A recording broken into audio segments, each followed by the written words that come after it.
بسم الله الرحمن الرحيم. وما كان المؤمنون لينفروا كافة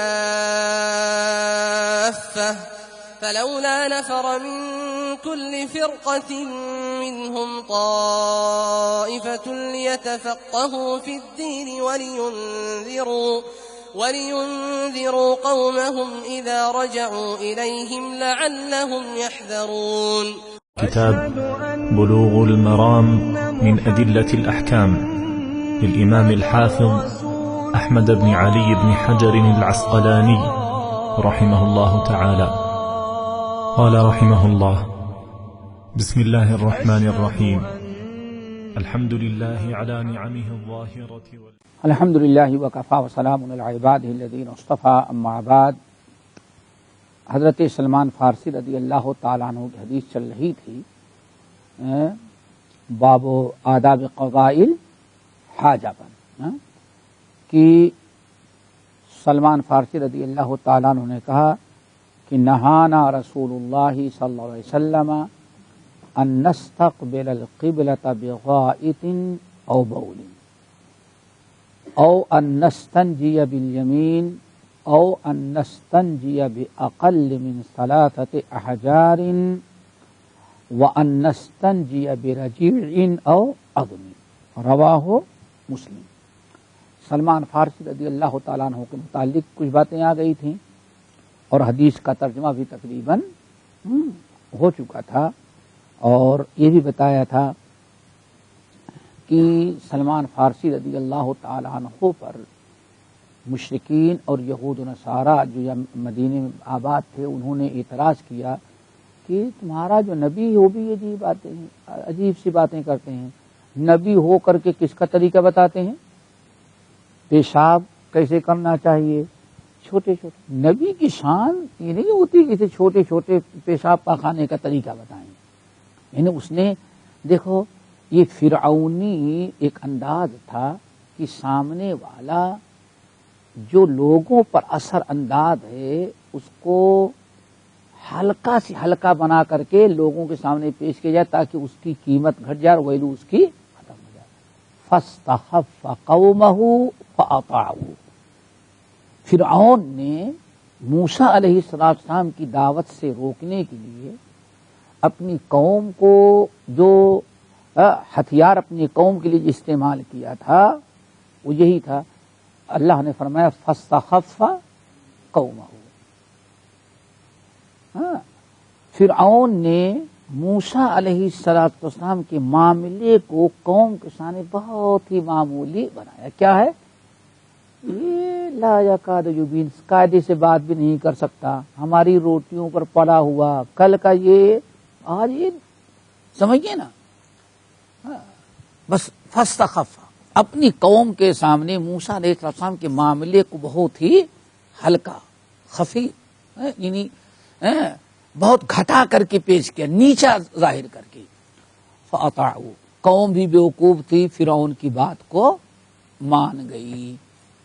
تو یہی اصل میں سامنے والا جو لوگوں پر اثر انداز ہو اپنے دین، اپنے تقوی، اپنے علم، اپنے اخلاق کے ذریعے، تو اہل باطل ہمیشہ ان کا طریقہ کیا ہوتا ہے کہ سامنے والے کے مقام اور مرتبے کو اتنا گھٹا دو کہ اس کی کوئی ویلو نہ رہ جائے. خود دیکھو رسول اللہ صلی اللہ علیہ وسلم کے بارے میں دنیا قرآن پاک نے انظر کیف ضربوا لک الامثال فضلوا فلا یستطیعون سبیلا. اے نبی آپ ذرا دیکھیں آپ کے متعلق مکے والے کتنی باتیں بناتے ہیں، کتنی قرارداد پاس کرتے ہیں، لیکن کسی پر اطمینان نہیں ہوتا. کبھی کہا کہ یہ جادوگر ہے، یہی کہا نا جادوگر ہے. جادوگر کی کوئی قدر و قیمت نہیں ہوتی، لوگ ڈرتے ضرور ہیں لیکن کوئی ویلو نہیں اس کی معاشرے کے اندر. اللہ کے رسول کو کیا ثابت کیا کافروں نے؟ جادوگر. یہ جادوگر ہے تک کی بات. آپ کہاں رسالت، نبوت اور کہاں جادوگری، ظالموں نے گھٹایا. اس پر اطمینان نہ ہوا تو کیا ہے؟ مجنون ہے. اللہ کیا ہے وہ؟ مجنون ہے. دیکھو سارا معاملہ تھا کہ نبی کے مقام کو گھٹا دینا. اللہ فرماتے کچھ دن تک اس پر بھی اطمینان نہ ہوا. کیوں؟ دنیا کہتی کہ ان کو مجنون کہنے والا خود مجنون ہوگا، یہ مجنون والی بات نہیں کر رہے ہیں، نہیں بن سکا. تو آخر میں شاعر، کیوں؟ عربوں میں شاعر شعرا کا کہا جاتا ہے جس وقت اللہ تعالیٰ نے آخری نبی محمد صلی اللہ علیہ وسلم کو مبعوث فرمایا، اس وقت عربی ادب اور شاعروں کا عروج تھا. اس وقت سب سے بڑا کمال جو ہوتا تھا، بڑا آدمی بے مثال جو ہوتا تھا، وہ ہے جو سب سے اچھے اشعار ہو. اسی لیے عرب میں اور مکے میں قرب جوار میں پوری عرب قوم میں اگر کوئی انسان بہت بڑا شاعر بن جاتا تو اپنے اشعار کو لکھ کر کے مکے میں جو خانہ کعبہ کی کمیٹی تھی ان کے سامنے پیش کرتا. حج کے ایام میں اعلان کیا تھا بھائی یہ فلاں شاعر کا کلام ہے، اس کا کوئی جواب دے سکتا ہے. جب سارے لاجواب ہو جاتے تو اچھی طرح سے اس کو لکھ کر کے خانہ کعبہ کے دروازے پر ٹانگ دیا جاتا تھا. ایک شاعر کا کلام، کوئی جواب نہیں. دوسرا نکلا، اس نے بھی چیلنج کیا تو اس کے بھی قصیدے اس طرح سے 7 معلقات. کیا تھے؟ کتنے؟ 7 شاعروں کے کلام تھے. اور بس یہی کہیں گے کہ ہمارے ہاں کے لوگوں کی منطق اور فلسفہ کی برکت تھی. قرآن و حدیث اگر پڑھتے ہوتے تو شاید نہ ہوتا. ہمارے بر صغیر میں کوئی مدرسہ خالی نہیں جس میں 7 معلقہ کتاب نہ پڑھائی جائے. حد ہو گئی بدبخت متنبی پیدا ہوا تھا. متنبی امام دارقطنی رحمۃ اللہ علیہ جس کو مقابلے میں ذلیل کیا تھا. متنبی یہ بہت بڑا عربی شاعر تھا اور اس نے نبوت کا بھی دعویٰ کیا. لیکن وہ کتاب ہی ہمارے ہاں بڑے شوق سے پڑھائی جاتی ہے. ہم نے بھی پڑھا ہے بھائی. کیوں؟ عربی ادب سیکھنا ہے تو ان ظالموں کی کتاب. اللہ اکبر. یہ ساری بس منطق فلسفہ اسی میں ساری چیزیں تھی. تو 7 معلقات اس طرح سے 7 شاعروں کے کلام کہاں لٹکے ہوئے تھے؟ خانہ کعبہ میں. خانہ کعبہ میں لٹکانے کا مطلب کہ چیلنج ہے کہ اس کے کلام کا کوئی جواب نہیں. اور کہا جاتا ہے کہ جب اللہ رب العالمین نے آیت نازل کی انا اعطیناک الکوثر فصل لربک وانحر، امام یا والعصر ان الانسان لفی خسر، اللہ اکبر. کہا جاتا ہے جب یہ صورت نازل ہوئی تو مکے زندگی تھی، وہاں کوئی کچھ کر نہیں سکتا تھا. اللہ کے رسول نے پڑھ کے سنایا.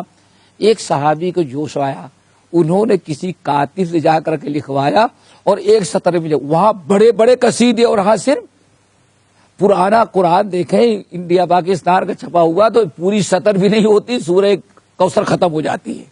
اتنا ملا کر کے اتنے گھنے لفظوں کے ساتھ کاغذ کی کمی.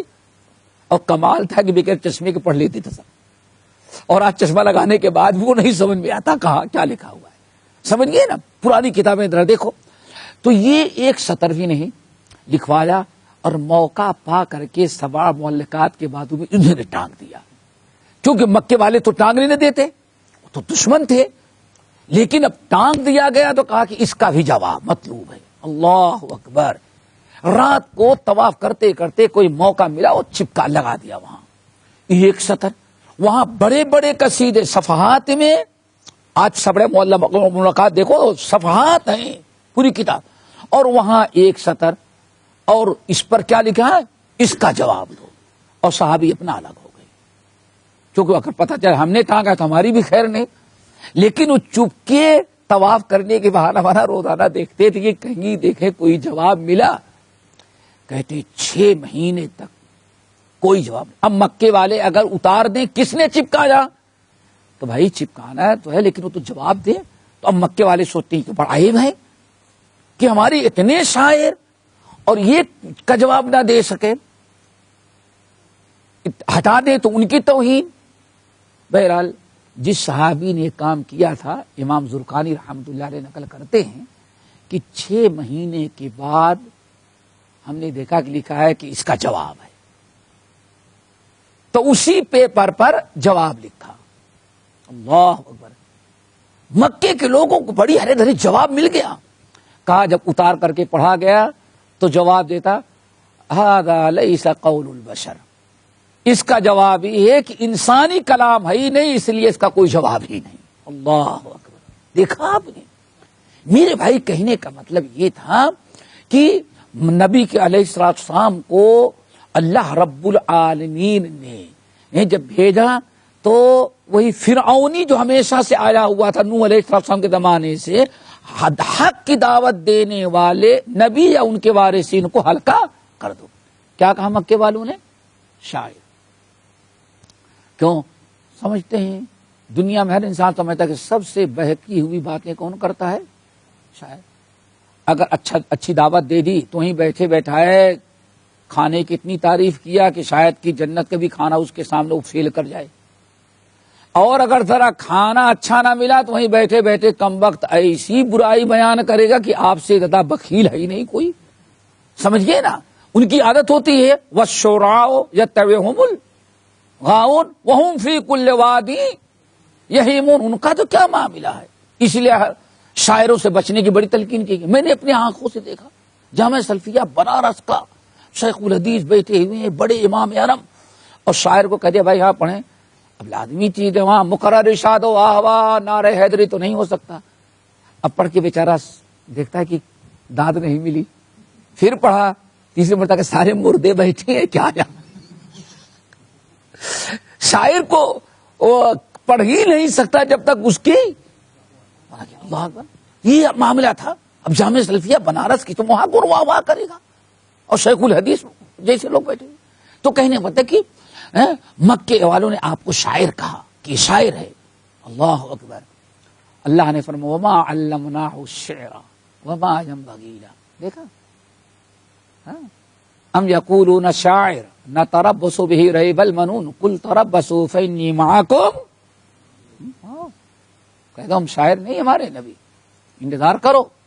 شاعر کا زوال آتا ہے، ہمارے نبی کا آتا ہے کہ نہیں؟ انتظار کرو۔ جو شاعر کچھ دن تک اپ ہے تو اس کے بعد وہ ڈاؤن ہو گیا۔ ہمارے نبی کی تو ہمیشہ ورفعنا لک ذکر کی رہا، کوئی معاملہ نہیں۔ تو اللہ نے آپ کو ایسا کلام قرآن دیا کہ دنیا کے سارے شاعر مل کر کے بھی قرآن پاک کی ایک آیت پیش نہ کر سکے۔ انسان اس کے اندر جو طاقت، جو تاثیر رکھی اللہ تعالیٰ نے، اس کا کوئی جواب ہی نہیں۔ آج اس گئے گزرے دور میں بھی جتنے ہی غیر مسلم مسلمان ہوتے ہیں دیکھیں تو ان میں 90% مسلمان سے بھی نہ کہتے قرآن پڑھ کر کے رکھو۔ اس پر بھی نہیں تو ظالموں نے کچھ دن میں کیا کہا؟ نہیں یہ کاہن ہے۔ کیا ہے یہ؟ کاہن ہے۔ کاہن کیوں ہے؟ یہ بہکی بہکی باتیں مستقبل کے بتاتے ہیں۔ وما ہوا بکاہن۔ اللہ نے کہا ہمارے نبی کاہن بھی نہیں۔ اور تاثیر ذرا دیکھیں مسند احمد بن حنبل کی روایت، عمر فاروق رضی اللہ تعالیٰ کہتے ہیں ایک دن میں نے سوچا آج ان کا خاتمہ کر دیں گے، رات کو آتے ہیں نماز پڑھتے ہیں، آج ان کا پورا کام ختم کر دیں گے۔ کہتے ہیں میں خانہ کعبہ کے، معلوم تھا کہ اللہ کے رسول یہاں تو کھڑے ہوں گے، میں پہلے ہی جا کے پردے میں چھپا رہا کہ آج آئے پڑھنا گردن مار دوں۔ کہا آئے، جیسے شروع کیا الحمدللہ رب العالمین سورۃ الفاتحہ، میں نے کہا مزہ بہت آ رہا ہے، مارنا ہے تو ہے لیکن ذرا مزہ لے لو اس کے بعد۔ پھر سورۃ الفاتحہ ختم، الحاقۃ ما الحاق، اللہ اکبر، قیامت کا منظر۔ عمر کہتے ہیں کہ بڑا مزہ آ رہا تھا تو آگے بڑھے، بالکل آخر میں آئے تو عمر فاروق کہتے ہیں کہ اس کا مطلب یہ ہے میری قوم کے جو لوگ کہتے ہیں کہ یہ کاہن ہیں، واقعی کاہن نہیں۔ کہتے ہیں جیسے میں نے سوچا کاہن ہے، اللہ کا نبی تلاوت کرے وما ہوا بقول، میں دل میں سوچتا ہوں ان کو کون جواب دے رہا ہے؟ یہ قرآن کا کمال ذرا دیکھو۔ کہتے ہیں نہیں ہمارے قوم کے لوگ ان کو کاہن کہتے وہ بیوقوف ہیں، جو شاعر کہتے وہ صحیح۔ اللہ کہتے جیسے میں نے دل میں سوچا ہے شاعر ہیں، وما ہوا بقول شاعر۔ یہ کیا چکر ہے؟ میں جو سوچتا ہوں ہماری تردیدیں کر رہے ہیں، حالانکہ اللہ رسول کو پتا بھی نہیں کہ یہاں کون چھپا ہوا ہے، اتفاقی طور پر کہتے ہیں تردید ہو گئی۔ پھر میں نے کہا کہ نہ کاہن نہ شاعر تو ہے کیا چیز؟ کہتے ہیں جب میرے ذہن میں سوال آیا تو تنزیل من رب العالمین، اللہ کے رسول اگلی آیت پڑھے، یہ نہ شاعر کا کلام ہے نہ کاہن کا کلام ہے، تنزیل رب العالمین کی طرف سے اتارا ہوا قرآن ہے۔ عمر فاروق کہتے ہیں میں ٹھنڈا ہو گیا اور کہتے ذالک اول ما وقع الاسلام فی قلبی، مسند احمد بن حنبل کی روایت، سب سے پہلے ہمارے دل میں اسلام نے جو گھر کیا ان آیات نے گھر کر دیا۔ میرے بھائی تو قرآن کا تو کوئی جواب ہی نہیں۔ تو نبی علیہ الصلوۃ والسلام کی شان کو گھٹانے کے لیے، چونکہ سلمان فارسی کا مسلمان ہو جانا یہ یہودیوں کے لیے بڑی تکلیف کا باعث، عیسائیوں کے لیے بھی بڑی تکلیف، اور مشرکوں کے لیے تو ہے ہی۔ تو سب لوگوں نے اعتراض کیا یہ تمہارا نبی جس پر ایمان لائے ہو وہ تو ایسی چھوٹی چھوٹی باتیں، پیشاب پاخانے کے پیشاب کرنا ہے تو ایسے کرو، استنجا کرنا ہے تو ایسے کرو، یہ نبی کی شان ہے کچھ؟ یہ معمولی قسم کی باتیں، یہ تو چھوٹے چھوٹے چیزیں۔ اللہ اکبر، یہ اعتراض کر کے نبی کی شان کو گھٹانا چاہتے تھے، لیکن اللہ اکبر، نبی علیہ السلام نے ارشاد فرمایا کہ ہمیشہ اللہ تعالی اہل حق کے ذریعے اہل باطل پر حق کو غالب کرتا ہے۔ ادھر پورے مشرک قوم ہے، ادھر ایک سلمان فارسی ہے۔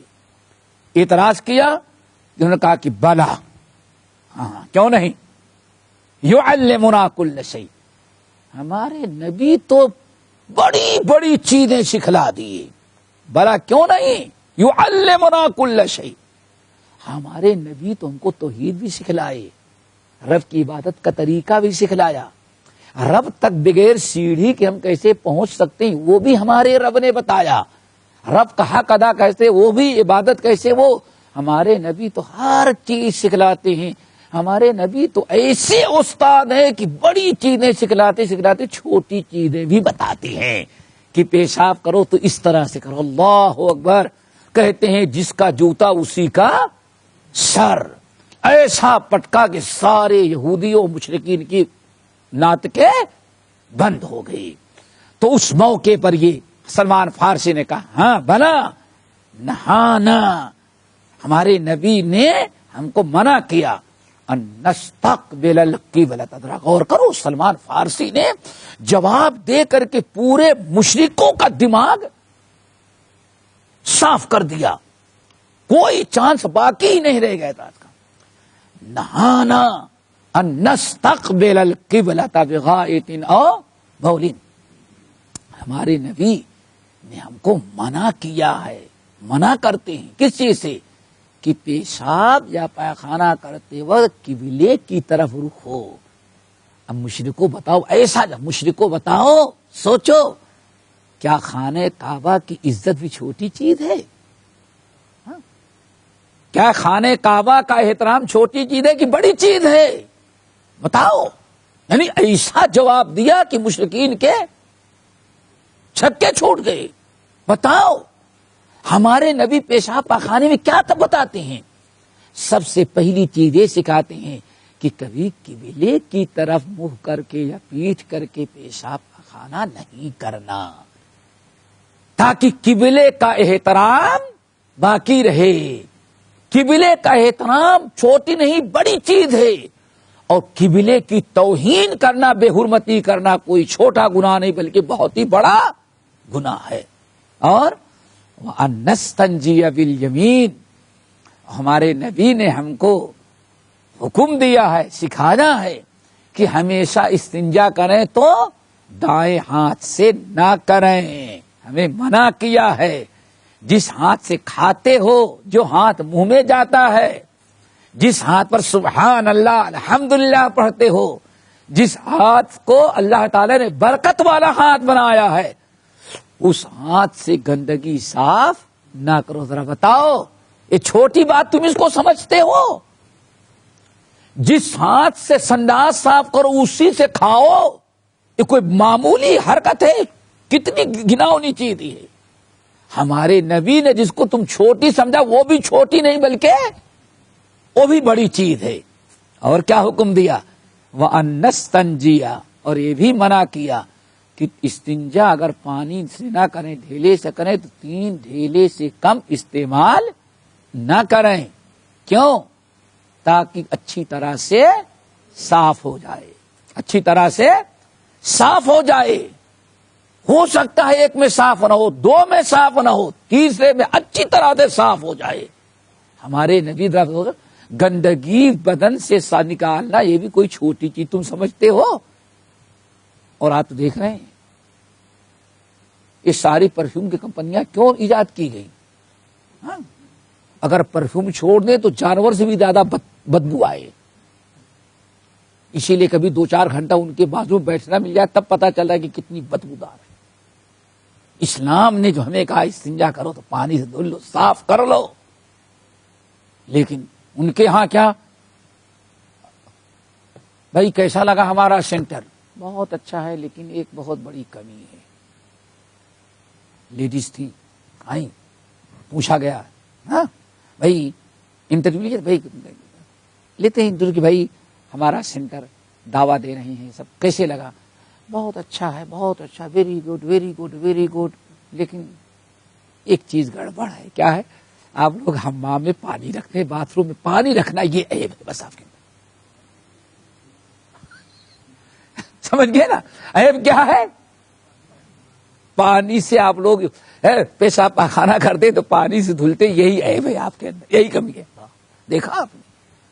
ہاں یہی وہ ہے کہ جس کے دماغ کو اللہ تعالیٰ نے نُقَلِّبُ أَفْئِدَتَهُمْ، ہاں اللہ نے فرمایا نا کہ جب بہت ہی زیادہ بے دینی پر چلتے ہیں تو ان کے دل کو ہم پلٹ دیتے. یہی ہے ان کے دل کو اللہ نے اوتا کر دیا، پلٹ دیا. اب باطل ہی اس میں گھس سکتی ہے، کیڑے مکوڑے اندر سے. اب باہر سے کوئی حق چیز داخل ہونے کے لائق رہی نہیں گئی. وَنُقَلِّبُ أَفْئِدَتَهُمْ وَأَبْصَارَهُمْ، ہم ان کے دلوں کو، ان کی آنکھوں کو سب پلٹ دیا. اب ان آنکھوں سے باطل سچ نظر آتا ہے اور حق جو ہے وہ باطل نظر آتا ہے. دل وہی ہو گیا. اللہ اکبر. تو او ان نستنجی برجیع او عظم، اور اللہ کے رسول نے ہمیں منع کیا کس چیز سے؟ رجیع، لید اور گوبر سے استنجا کرنا یا ہڈی سے استنجا کرنا. اس سے بھی ہمارے نبی نے ہم کو منع کر دیا. چلو یہ بات تو ہو گئی تھی. اب آئے اس میں مسائل بہت ہیں، اکثر تو گزر چکے ہیں. سب سے پہلی چیز یہ ہے کہ آداب و قضاء الحاجہ میں اس حدیث میں سختی کے ساتھ اللہ کے رسول نے منع کیا ہے کہ استقبال قبلہ اور استدبار قبلہ. ہاں قضاء حاجت کے وقت قبلے کی طرف رخ نہیں ہونا چاہیے. ہاں قبلے کی طرف رخ نہیں ہونا چاہیے. قبلے کی طرف رخ کریں گے چہرہ، اس کو کہا جاتا ہے استقبال قبلہ. ہاں استقبال قبلہ. اور اگر قبلے کی طرف پیچھ کریں گے تو اس کو کہا جاتا ہے استدبار قبلہ.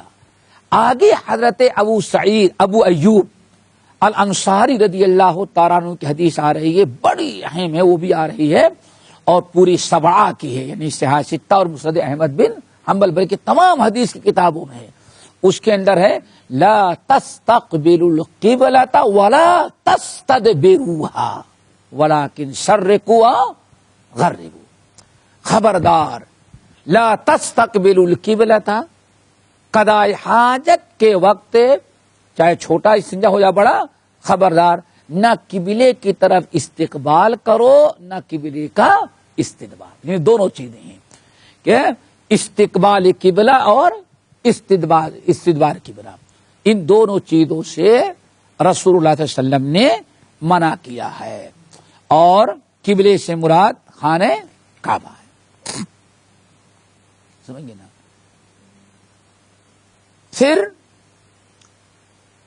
حدیث کے اندر نبی علیہ الصلوۃ والسلام نے، جسے ابو ایوب انصاری کی حدیث ہے، ایسے ہی صحیح مسلم میں ایک حدیث ابو ہریرہ رضی اللہ تعالیٰ عنہ سے بھی مروی ہے، سلمان فارسی والی جو حدیث ہے. یہی بڑا کمال ہے. دیکھو محدثین ایک ہی مسئلے کو، ایک مسئلے میں اگر ان کو 50 حدیثیں مل جاتی ہیں تو 50 نقل کرتے ہیں، تاکہ کوئی سرفیرا یہ نہ کہنے نہیں بس بھائی یہ کام تو سب کرتے تھے لیکن روایت ایک ہی نے کیسے کی. جیسے بسرا بن صفوان والی بھی گزر چکے تھے. محدثین کوئی کوشش ہے یہی الحمدللہ، یہ ہمیشہ یاد رکھنا کہ ایک موضوع پر ایک مسئلے پر اگر 50 صحابہ سے حدیثیں مروی ہیں تو 50 صحابہ کی حدیثیں نقل کرتے ہیں. حالانکہ مسئلہ ایک ہی ثابت ہوتا ہے لیکن 50. اور ہم پڑھتے ہیں، پڑھاتے ہیں، سنتے ہیں، سناتے ہیں. کیوں؟ زیادہ صحابہ سے کسی چیز کا راویوں سے مروی ہونا اس چیز کی اہمیت کی دلیل ہوتی ہے. لیکن اب اس میں محدثین کے انداز الگ الگ ہیں، اس میں محدثین کے انداز الگ الگ ہیں. مثلا امام ترمذی رحمۃ اللہ علیہ، یہ چیز پہلے گزر چکی ہے. امام ترمذی کا طریقہ کیا ہے؟ ایک حدیث تو نقل کر دیں گے. کیا کریں گے؟ ایک حدیث نقل کر دی ہے. سلمان فارسی رضی اللہ تعالیٰ عنہ کی حدیث نقل کر دیا کہ نہانا رسول اللہ صلی اللہ علیہ وسلم ان نستقبل القبلۃ بغائط او بیل او ان نستنجی بالیمین او ان نستنجی باقل من 3 احجار او ان نستنجی برجیع او عدم. بات ہو گئی نا؟ ایک حدیث نقل کر دیا اور کہہ دیا ہے حدیث صحیح اور ضعیف ہے. ٹھیک ہے نا؟ اب 10 صحابہ کرام سے یہی حدیث اور مروی ہے تو حتی الامکان امام ترمذی کسی صحابی کی حدیث نقل نہیں کریں. کیا کریں گے؟ وفی الباب عن فلاں عن فلاں عن فلاں عن فلاں عن فلاں. اگر 10 صحابہ کے بارے میں علم ہے یا 25 صحابہ کے بارے میں تو امام ترمذی کہہ دیں گے کہ ان 25 صحابیوں سے اور اس مسئلے میں حدیث مروی ہے، لیکن متن نہیں نقل کریں گے، بس صحابی کا نام پیش کر دیں گے. اس سے مقصد کیا ہوا؟ ترمذی جو ہے دنیا کے ایک نرالی حدیث کی کتاب ہو گئی. ایک مسئلہ آپ پڑھیں گے اور مسئلے پر ایک حدیث پڑھ لیں، مسئلہ بھی معلوم ہو گیا اور ساتھ میں یہ بھی معلوم ہو گیا کہ یہ حدیث اس باب کی میں اس مسئلے کے لیے اتنی حدیثیں اور موجود ہیں. اب وہ حدیثیں کہاں ملیں گی؟ امام ترمذی یہ بھی نہیں کہتے کہ ہاں فلاں فلاں کتاب کے اندر ہے، ورنہ وہ بھی لمبی بات ہو جاتی. اب وہ آپ کا کام ہے. اللہ رب العالمین نے اس کام کے لیے علماء کو اکٹھا کیا اور جس نے بہت بڑا کام کیا، جس میں متاخرین میں سے ہمارے بر صغیر کے معروف اور مشہور محدث مولانا عبد الرحمن صاحب مبارک پوری رحمت اللہ علیہ نے جو تحفۃ الاحوذی بے مثال کتاب لکھی، جو پوری عرب کو ہلا کر کے رکھ دیا کہ عجم میں رہ کر کے کوئی آدمی اتنا بڑا محدث ہو، ایسی شرح لکھ سکتا ہے. تحفۃ الاحوذی آج تقریباً 16 جلدوں کے اندر وہ کتاب چھپی ہوئی ہے. اس کے اندر صاحب تحفہ مبارک پوری رحمۃ اللہ نے بڑا کام یہ کیا کہ امام ترمذی نے جہاں کہا وہ فی الباب عن فلاں عن فلاں، ان ساری حدیثوں کا متن جو ہے نیچے نقل کر دیا. اب تحفۃ الاحوذی آپ پڑھ لیں تو کم سے کم اتنا تو ضرور بتا دیتے ہیں صاحب تحفہ کی حدیث فلاں فلاں کتاب میں موجود ہے. بہت ہی کم مقامات ایسے ہیں جہاں کہیں ہوں گے کہ اما اس حدیث میں امام ترمذی نے کہا فلاں فلاں صحابی کی، لیکن ابو ہریرہ کی حدیث جس کا حوالہ ترمذی نے دیا مجھے لم نقف علیہ، مجھے پتا نہیں. بات کو علماء نے وہ بھی تکمیل کر دیا. تو بہرحال ترمذی کا انداز یہ امام مسلم جو ہوں گے، امام مسلم کا انداز کیا ہے؟ وہ سب جمع کر دینے کے ان کے شرط پر. یہی ابو داؤد، یہی نسائی کا انداز ہے. ہر ایک کا صاحب حافظ ابن حجر رحمۃ اللہ جو بلوغ المرام والے ہیں، یہ کیا کرتے ہیں کہ دوسری حدیث میں جو کچھ اضافہ ہوتا ہے اس کو نقل کر دیتے ہیں، پوری حدیث نقل نہیں کرتے. سلمان فارسی کی پوری حدیث نقل کر دی. اب آگے دیکھیں جو حدیث آئے گی کہیں گے کہ اس میں فلاں نے سے روایت کیا ہے، اس میں اتنا اتنا کیا ہے وہ اضافہ ہے. مقصد یہ ہے کہ کتاب کیا رہے؟ مختصر رہے، مطول رہے، چونکہ مبتدئین کے لیے لکھا ہی گئی ہے. چلو، تو امام ترمذی رحمت اللہ علیہ نے، امام نسائی نے کہا اذا اللہ رسول نے فرمایا اذا جلس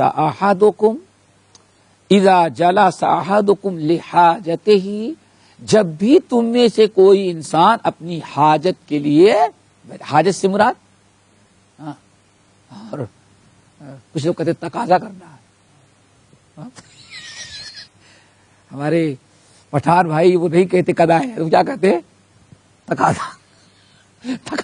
معلوم نہیں ان کیا کہا جائے، ہر قوم کی ایک اصطلاح ہوتی ہے، ان کے یہاں کہتے تقاضا کرنا ہے.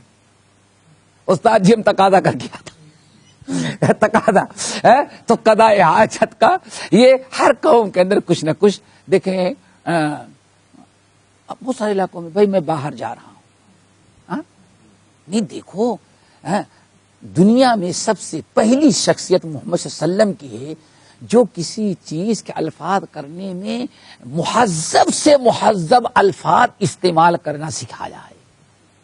یہ کائنات میں انسانوں میں سب سے پہلی شخصیت جو کسی مہذب سے مہذب لفظ سکھلایا کسی چیز کو سمجھانے کے لیے، کون ہے؟ محمد صلی اللہ علیہ وسلم. ذرا دیکھو اذا قضا حاجہ، اللہ کے رسول جب اپنی حاجت، کتنا شریفانہ لفظ. اور وہی ماشاءاللہ ہندوستان میں پیشاب گھر کو کیا لکھا جاتا ہے؟ مترالے. دیکھا موتنے کی جگہ کیا مترالے. سوچو نہیں، سوچو نہیں، الفاظ کو ذرا دیکھو. لیکن نبی نے کیا، اب نبی علیہ السلام نے جو الفاظ دنیا والوں کو سکھلایا آج تک ذرا دیکھو. ہم نے دیکھا ہندو بھی ہمارے علاقے میں کبھی نہیں کہتا میں سنڈاس کر ہگنے جا رہا ہوں، میں موتنے جا رہا ہوں. کیا کہتا ہے؟ میں دشا ہو کر کے آتا ہوں. دیکھو ہندو ہو کر کے، یہ رحمت للعالمین کی برکت ہے. اتنا شریفانہ لفظ پانی لے گا اور کیا کہے گا؟ میں دشا کر کے آ رہا ہوں، دشا ہو کر کے آ رہا ہوں، یعنی میں سنڈاس کرنے جا رہا ہوں، لوٹ کر کے آتا ہوں. تو قضاء حاجت، تقاضا پورا کرنا. کچھ لوگ کہتے تھے میں باہر سے ہو کر کے آ رہا ہوں. باہر کا مطلب، چونکہ باہر قضاء حاجت پہلے کا انتظام گھر میں نہیں ہوتا تھا، باہر ہوتا تھا. جنگلوں میں جائیں، کھیتیوں میں جائیں، رات کو جائیں، تو اسی لیے اس کا نام ہی لوگوں نے کیا رکھا تھا؟ بھائی میں باہر جا رہا ہوں. اور آج اگر کوئی باہر گئے تو پوچھیں گے کہ پلین سے جائیں گے کہ ٹرین سے جائیں، کہاں جا رہے ہیں؟ ویزے والا کہ بغیر ویزے والا. لیکن یہ الفاظ بتا رہا تھا، یہ ساری چیزیں کس نے سکھایا دنیا میں؟ دنیا والوں کو صلی اللہ علیہ وسلم. دنیا میں اب جو بہار آئی ہوئی ہے پود انہی کی لگائی ہوئی ہے. علامہ حالی کہتے ہیں دنیا کے لوگوں معلوم ہے تمہیں رحمت للعالمین کیا تھے؟ دنیا میں جب جو بہار آئی ہوئی ہے یہ پود انہی کی لگائی ہوئی. سارا سلیقہ کس نے سکھلایا؟ محمد صلی اللہ علیہ وسلم نے. اللہ اکبر. تو آپ نے فرمایا اذا جلس احدکم لحاجتہ، جب بھی تم میں سے کوئی آدمی بیٹھے اپنی حاجت کے لیے تو فلا یستقبل القبلۃ، نہ تو قبلے کی طرف منہ کرے، ولا یستدبرھا، نہ اس کی طرف پیٹھ کرے. دیکھیں چلے ایک بات ہو گئی. اب یہاں استقبال قبلہ اور استدبار قبلہ یہ ہے. اس میں احادیث متعدد ہیں، اس لیے علماء اور فقہا کے اقوال بھی مختلف ہو گئے. سمجھ گئے نا؟ بعض لوگوں نے کہا کہ استقبال قبلہ استدبار قبلہ سب جائز ہے، کوئی پابندی نہیں. یہ نہیں والی جتنی حدیثیں سب کیا ہو چکی ہیں؟ یہ منسوخ ہو گئی ہیں. ایک قول تو یہ ہے، لیکن ایسا سن لینا پہلے علماء کے اقوال اپنے. کیوں؟ ہر علماء فقہا کبھی آج تو ایسی نہیں تو بھائی جسے آج ساری کتابیں حدیثیں لکھی ہوئی ہیں ایک جگہ مل جائیں. اب تو کتاب کے اوپر گردانے کی ضرورت نہیں، صرف بٹن دبانے کی ضرورت ہے، سب نکالنے کے ٹائم بولیوں کی ضرورت ہی نہیں رہ گئی ہے. سب سے بڑا محدث استاد الکل کون بنا ہوا ہے؟ وہ گوگل بنا ہوا ہے. وہ کیا پوچھنا ہے بھائی؟ سوچو ذرا سا. اور یہی ڈوبنے کا اور بربادی کا یہی وجہ ہے، چونکہ اسی کو سب کچھ سمجھ لیا. سمجھ گئے نا؟ تو اب ذرا سوچو کہ یہ آج بہت آسانیاں ہیں. لیکن ادھر معاملہ کیا تھا؟ اللہ اکبر، ادھر معاملہ کیا تھا؟ کہا جاتا ہے ابو یوسف اور محمد کی ہوئی تحقیق جب کامل ہزاروں قول انہوں نے کر دیے استاد کے باطل۔ امام ابو حنیفہ رحمۃ اللہ علیہ کے سب سے بڑے شاگرد دو تھے، انہی کو صاحبین کہا۔ کیا کہا جاتا ہے؟ صاحبین، محمد بن حسن شیبانی رحمۃ اللہ علیہ اور امام ابو یوسف رحمۃ اللہ علیہ۔ تمام فقہا کا اس بات پر اتفاق ہے کہ تقریباً 2 مسائل میں صاحبین کا اختلاف ہے، کس سے؟ اپنے استاد سے۔ معمول نہیں، بہت اختلاف ہے۔ آخر اختلاف کی وجہ کیا ہے؟ سوچو ذرا سا۔ آپ میں کہتا ہوں صرف سب سے پہلی کتاب شرح وقایہ آپ پڑھ ڈالیں، اردو میں ترجمہ بھی ہے، شرح بھی ہے، اور کمال تو ہے کہ شرح بھی نواب وحید الزماں صاحب نے لکھی۔ اہل حدیث ہونے کے پہلے انہوں نے جب بڑے مخالف تھے تو باقاعدہ شرح وقایہ کی اردو میں شرح لکھی ہے۔ تو ہم کہتے ہیں شرح وقایہ پڑھ ڈالو، کتاب الطہارت ہی سے اختلاف شروع ہو جاتا ہے امام ابو حنیفہ رحمۃ اللہ علیہ کا اور صاحبین کا۔ صاحبین میں امام استاد میں اختلاف کیوں ہوا؟ صرف اس بنا پر کہ جب تینوں ساتھ رہتے رہے تو اس وقت کچھ حدیثیں، بہت ساری حدیثیں نہ پہنچی تھیں، تینوں نے اتفاق کیا، اور بعد میں صاحبین کو حدیث مل گئی تو صاحبین نے پرانے قول کو چھوڑ کر کے نئے قول کو اختیار کر لیا۔ خصوصاً کہا جاتا ہے امام شافعی رحمۃ اللہ علیہ، علامہ شیخ احمد شاکر مصری رحمۃ اللہ علیہ نقل کرتے ہیں، امام شافعی رحمۃ اللہ علیہ جب مدینے سے علم حاصل کر کے بغداد جاتے ہوئے کوفہ میں رکے، اور کوفہ میں امام محمد بن یوسف رحمۃ اللہ، امام محمد بن حسن شیبانی رحمۃ اللہ علیہ سے جب ملاقات ہوئی اور دونوں کی بحثیں ہونے لگی تو بہت ساری حدیثیں جب امام محمد بن حسن شیبانی رحمۃ اللہ علیہ کو امام شافعی سے مل گئیں تو انہوں نے اپنے پرانے قول سے رجوع کر لیا۔ نمبر 2، امام محمد رحمۃ اللہ علیہ غور کریں کہ امام ابو حنیفہ رحمۃ اللہ علیہ سے علم حاصل کر لینے کے بعد امام ابو حنیفہ رحمۃ اللہ علیہ جب دنیا سے سفر کر گئے تو امام محمد رحمۃ اللہ علیہ باقاعدہ کوفہ سے حدیث پڑھنے کے لیے مدینہ گئے امام مالک رحمۃ اللہ علیہ کے پاس۔ امام مالک رحمۃ اللہ علیہ کے پاس رہ کر کے امام محمد بن حسن شیبانی نے حدیث حاصل کیا اور موطا کو سبقن پڑھا۔ اس لیے ایک موطا امام محمد بھی ہے۔ کیا ہے؟ موطا امام مالک رحمۃ اللہ علیہ کے تقریباً 22-23 شاگردوں نے موطا کو جو روایت کیا ہے ان میں ایک روایت کس کی ہے؟ امام محمد بن حسن شیبانی کو۔ کہا جاتا ہے موطا امام مالک بے روایت محمد بن حسن شیبانی، اور وہی ہمارے بر صغیر میں پہنچتے پہنچتے مختصر نام رکھ دیا گیا موطا امام محمد۔ کیوں؟ امام مالک رحمۃ اللہ علیہ سے جب حدیث پڑھی تو بہت سارا اضافہ انہوں نے جب نقل کیا تو امام محمد رحمۃ اللہ علیہ نے بہت سارا اضافہ بھی کر دیا، لیکن قال محمد کہہ کر کے، تاکہ استاد کا کلام الگ رہے اور شاگرد کا کلام الگ رہے۔ تو میرے بھائی، یہ جو ہم اختلاف بتا رہے ہیں، اختلاف کبھی اس طرح سے ہو جاتا ہے بھائی، سمجھیے۔ تو پہلا قول کیا ہے؟ بہت سارے اہل علم نے کہا کہ استقبال قبلہ بھی جائز ہے اور استدبار قبلہ بھی، استقبال اور استدبار دونوں جائز ہے۔ دلیل کیا دیتے ہیں؟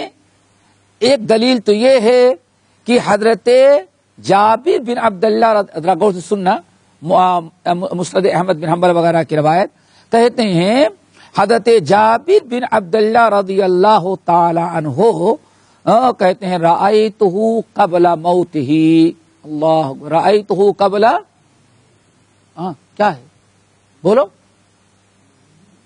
اردو میں لکھا ہے، کیا لکھا ہے؟ پڑھو اردو۔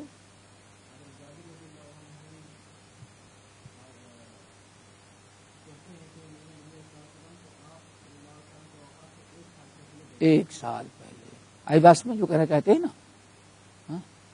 صحابہ تک تو اتفاق تھا کہ نبی کو موت واقع ہوئی, جب تک احمد رضا خان نہیں پیدا ہوئی تھی عقیدہ دنیا میں نہیں تھا. اور آج اگر کہہ دیا جائے کہ نبی وفات پا گئے تو تمہاری خیر نہیں. ہاں, شیخ الحدیث مولانا اسماعیل صاحب گجران والا بڑی پیاری بات کہتے ہیں, ان لوگوں نے سمجھا کہ موت کوئی توہین کی چیز ہے. ہاں, بڑی پیاری بات, بہت زبردست عالم تھے, اللہ پھر ویسے کوئی پیدا کرے. سمجھ گئے نا, کہتے ہیں کہ لوگ سمجھتے ہیں کہ موت کیا ہے, مومن کی توہین ہے, اس لیے اللہ کے رسول کے بارے میں موت کا لفظ استعمال کر دے تو لوگ بھڑک اٹھتے ہیں. حالانکہ آپ حضرات جانتے ہیں کہ مومن کے لیے موت باعث عزت ہے. مومن کے لیے موت کا مطلب کیا ہے, رب سے ملاقات ہونا. رب سے ملاقات ہونا عزت افزائی ہے, توہین ہے. ہاں, کتنا بڑا نقطہ نکالا شیخ الحدیث گجران والا رحمۃ اللہ علیہ. یہ اس لیے میں کہتا ہوں ان کی کتابیں ضرور پڑھا کریں. فتاوا بھی ہے, تفسیر بھی ہے, مد زجر بھی ہے, تدوین حدیث بھی ہے, حجیت حدیث بھی ہے, بہت ساری کتابیں ان کی ہیں الحمدللہ. اور مشکات پر جو غزنوی ترجمہ ہے اس پر تقریباً آدھی مشکات کے قریب ان کا حاشیہ بھی ہے. اور حاشیہ کی نشانی ہے اسم لکھ دیں, اسماعیل لکھتے تو زیادہ ٹائم لگتا ہے, اسم لکھ دیں اشارہ ہے کیا مطلب اسماعیل. سمجھ گئے نا, اللہ اکبر. تو کبھی پڑھیں تو میرے بھائی غور سے سنیں, یہ نقطہ یاد رکھیے گا. حضرت جابر بن عبداللہ کیا کہتے ہیں, رأیتہ قبل موتہ بعام, میں نے نبی علیہ السلام کے موت سے 1 سال پہلے دیکھا. مستقبل القبلۃ, آپ استنجا کر رہے تھے قبلے کی طرف رخ کر کے. آگے بات سمجھ میں. اب جو حضرات کہتے ہیں کہ بالکل جائز ہے استقبال اور استدبار جائز ہے, وہ یہی دلیل پیش کرتے ہیں کہ وفات کے 1 سال پہلے, صرف 1 سال پہلے, اس کا مطلب یہ حدیث ناسخ ہے اور وہ نہیں والی حدیثیں کیا ہو گئی ہیں, منسوخ. یہ ان کی دلیل ہے. فرق محسوس ہوا؟ منسوخ جانتے ہو نا, یعنی کینسل ہو گئی. ہاں, کینسل ہو گئی. وفات سے 1 مہینہ, یہ آخری حدیث, یہ آخری حدیث یہ ہے. ہاں, حدیث یاد کر لینا, ابھی ہم تفسیر نہیں کرے, دلیل بتا رہے ہیں. اور غور سے کرو, اختلاف کبھی ہو جاتا ہے, اسی لیے علماء کا جو اختلاف ہے حق ڈھونڈنا چاہیے, لیکن علماء کو برا نہیں کہنا چاہیے. یہی بات بگڑتی ہے. ائمہ اور علماء جو ہے ان کی تجہیل, تفسیق, تذلیل نہیں ہونی چاہیے. آپ کا کام ہے حق ڈھونڈنا, سوچو حق کیا ہے اس میں, یہ پوچھو علماء سے, لیکن ان کو جاہل قرار دینا, تذلیل کرنا, ان کو حدیث کا مخالف یہ نہیں کہو. سمجھ گئے نا, ائمہ کرام رحمہ اللہ, مجتہدین کو. دوسری حدیث اور ذرا سنیں جو بخاری اور مسلم کی ہے. یہ کن لوگوں کی دلیل ہے؟ جی, جو کہتے ہیں استقبال استدبار دونوں جائز. ٹھیک ہے نا. ایک حدیث تو مسند احمد بن حنبل اور ابن حبان کی ہے, جابر بن عبداللہ. دوسری حدیث صحیح بخاری اور مسلم کی, عبداللہ ابن عمر کہتے ہیں انہ رأى النبی صلی اللہ علیہ وسلم یقضی حاجتہ مستقبلا لبیت المقدس مستدبرا للکعبۃ. کہتے ہیں عبداللہ بن عمر کہتے ہیں میں نے دیکھا نبی علیہ السلام قضاء حاجت کر رہے تھے, بیت المقدس کی طرف آپ کا چہرہ تھا اور خانہ کعبہ کی طرف آپ کی پیٹھ مبارک تھی. ہو گئی 2 حدیثیں. حدیث کہاں کے, بخاری اور مسلم. لیکن جتنی حدیثیں وہ تو یاد رکھیں تاکہ بعد میں سمجھ میں آئے, اور اختلاف ہوتا کیسے, پھر اختلاف حل کیسے کیا جاتا ہے. یہ 2 دلیلیں ہو گئی کن لوگوں کی, جو کہتے ہیں کہ استقبال بھی جائز اور استدبار کوئی مانیت نہیں. ہاں جی, احمد اور ابن حبان. اب اور حدیث سنیں. حضرت عائشہ رضی اللہ تعالیٰ عنہا کی حدیث. کچھ لوگ، حضرت عائشہ کہتی ہیں، کچھ لوگ قبلے کی طرف پیٹھ کر کے یا چہرہ کر کے قضائے حاجت کو ناپسند کرتے تھے. اللہ کے رسول کو پتا چلا کہ لوگ اس کو غلط سمجھتے ہیں تو اللہ نے فرمایا فحولوا مقعدی، ہمارے حمام کا رخ ہی خانہ کعبہ کی طرف کر دو. 3 ہو گئی. یہ احمد اور ابن ماجہ کی حدیث. آگئی بات سمجھ میں؟ یہ پہلا قول. یہ پہلا قول کیا ہے کہ ہر حال میں جائز ہے، کوئی مزاح کا کوئی حرج نہیں. یہ 3 دلیلیں انہوں نے دی اور کہا کہ ان دلیلوں کی روشنی میں پہلا حکم کیا تھا جو تھا نہیں کا وہ منسوخ ہو چکا ہے. آئی بات سمجھ میں؟ آؤ اب دوسرا قول یہ بھی ذرا سنو. محرم فیہما، استقبال اور استدبار دونوں حرام ہے. قضائے حاجت میں استقبال قبلہ اور استدبار قبلہ دونوں کیا ہیں؟ حرام ہے. یہی بہت سارے اہل علم کا اور ائمہ 4 میں امام ابو حنیفہ رحمۃ اللہ علیہ کا یہی قول ہے. ای بات سن کہ استقبال بھی ناجائز اور استدبار بھی ناجائز، دونوں ناجائز. پہلے قول کے بالکل اپوزٹ، برعکس. یہ ان کا قول. ان کی دلیل کیا ہے؟ ان کی دلیل ایک تو وہی حضرت سلمان فارسی نہانا ان نستقبل القبلۃ بغائط او بول. ٹھیک ہے نا؟ اور صحیح مسلم کی حدیث ابو ہریرہ کی اذا جلس احدکم لحاجته فلا يستقبل القبلۃ ولا يستدبرها.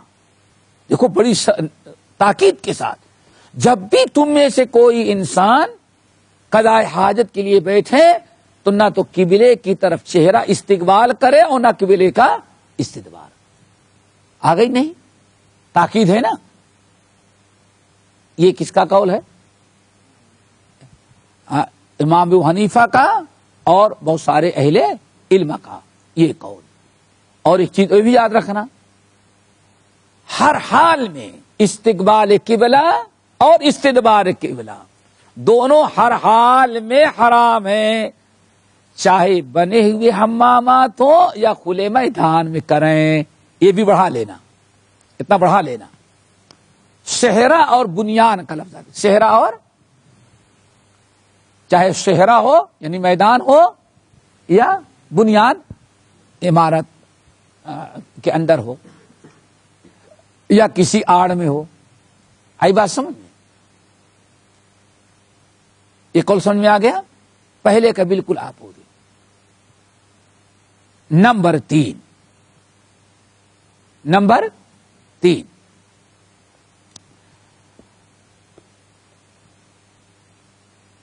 میدان میں تو حرام ہے اور بنیان میں جائز ہے.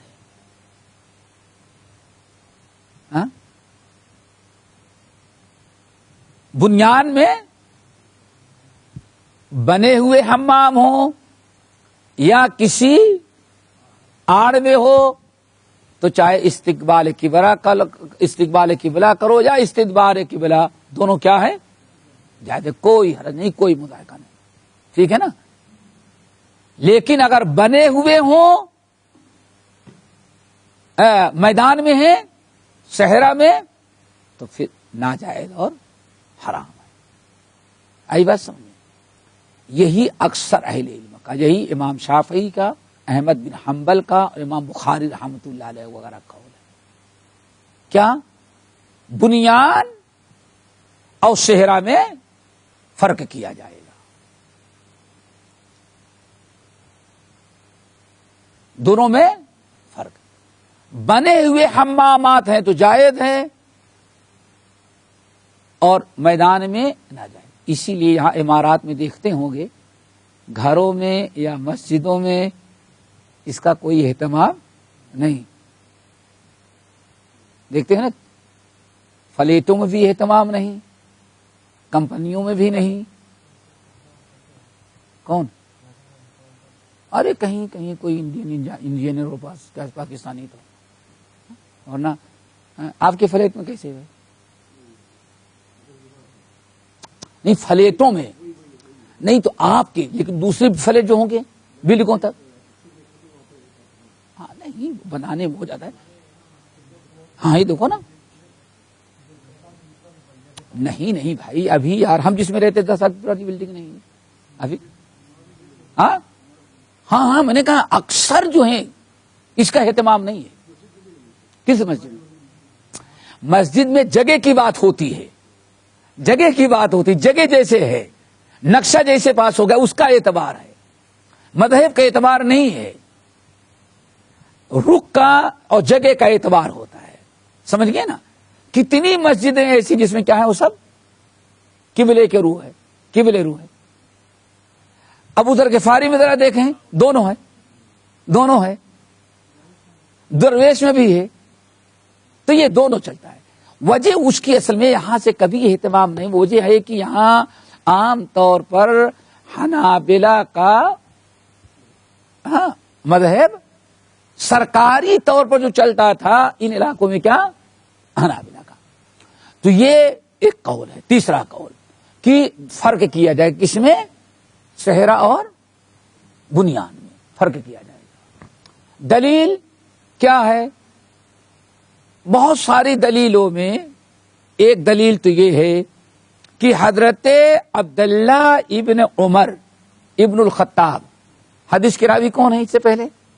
صحیح مسلم میں یہ وصول کی بات آئے گی, یاد رکھنا. صحیح مسلم کی حدیث کیا تھی؟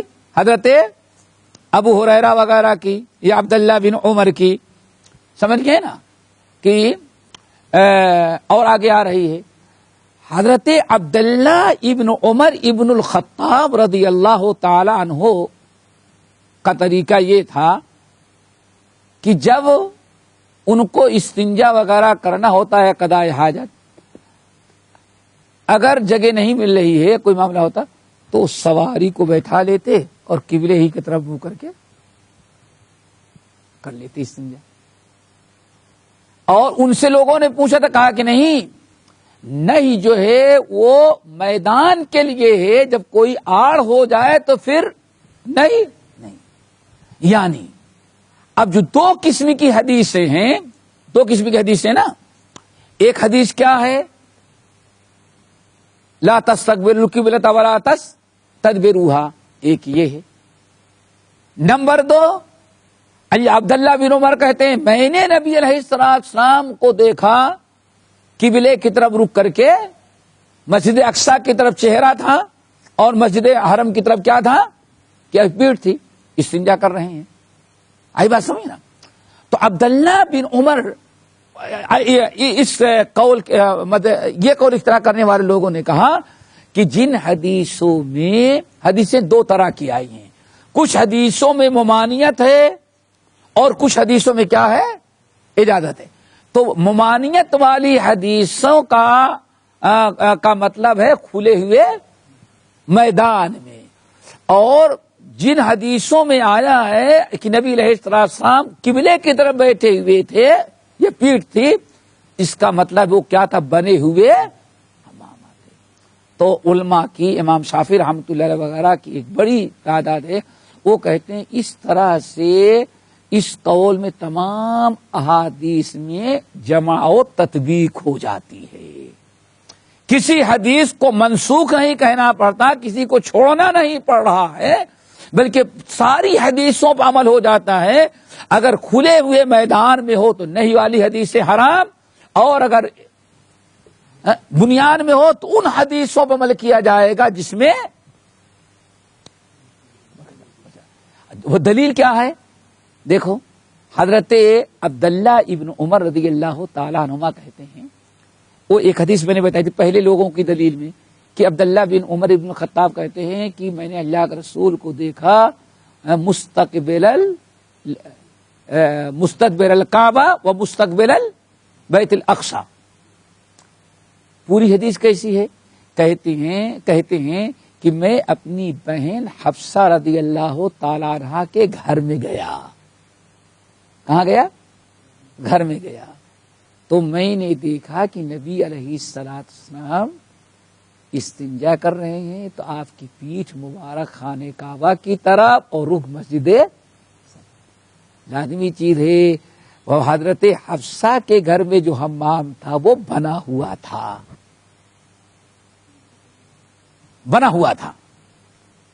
تو گویا کہ نبی علیہ الصلوۃ والسلام کو جو دیکھا، کہاں دیکھا؟